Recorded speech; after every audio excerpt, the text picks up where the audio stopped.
Travis, obviously your job is quite secure. But Tyreek Hill moving on from the Chiefs, and so much of the conversation has been around the weapons that you guys still have. But what was your initial reaction to hearing that Tyreek would no longer be part of this team? No. Where are you going, man? Where are you going? And then I heard of the Jets or the Miami Dolphins. I'm like, what the East? All right, man.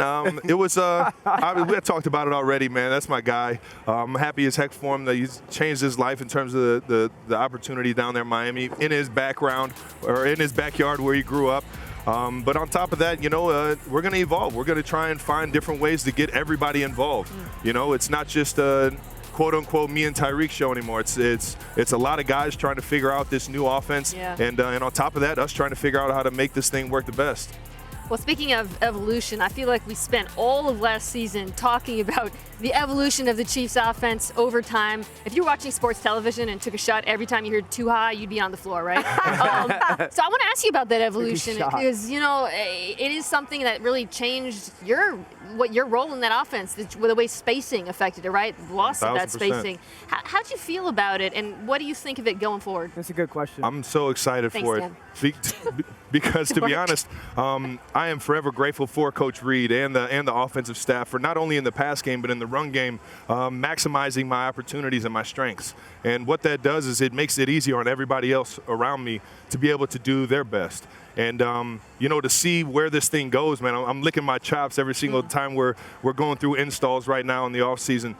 There's just so many possibilities to be able to spread everybody out. We got guys that can play multiple positions on the offense. And on top of that, we got a two-headed horse back there in terms of Ro James and Clyde Edwards-Helaire. So we can really, get after people, I think, personally, both in the run and pass game right now. Is that how you think the offense changes? Like, how does the offense this season get better without Tyreek Hill to stay atop not only your division but also your conference? What are the things that have to happen with your guys' offense?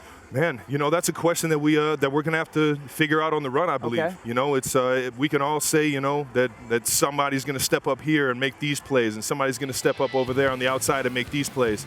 But at the end of the day, we're gonna have a 3rd and 7 situation, and we're gonna have to have a guy come up big. And knowing that Tyreek Hill's not there anymore, we're gonna have to know who that guy's gonna be going forward. And I think that's what training camp's for. And like I was talking about earlier, I like to see guys progress as the year goes on. Okay. And we got a lot of hard workers. Just talking ball with the guys down in Dallas, we got a lot of hard workers that want to figure this thing out and want to be great. And that's all you can ask for, man. Like the big thing is, and it happens in all of sports, right? The Golden State Warriors come along, and so now teams are putting themselves together to beat the Golden State Warriors. The Kansas City Chiefs kind of became that, right?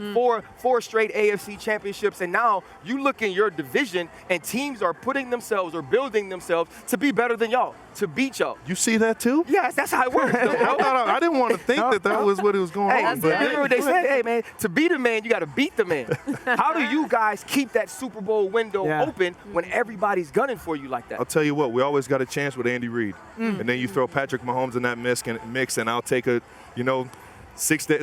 days out of the week and twice on Sunday, baby. Right. And me personally, I think that in the draft, I've fully trusted Brett Veach, the front office, to be able to bring in guys that not only know how to play football, but do the right things. Try and get the camaraderie the right way in the building so that everybody's feeding off each other, and it's just a great atmosphere. And I'm excited to see who we go after. I literally have no idea. I've talked to them. They told me we were going to get a kicker. So I mean, I don't know. I did a lot of research, but I haven't done any film on any kickers. So. Hey, so you are a Cincy guy. What's your evaluation of Sauce Gardner?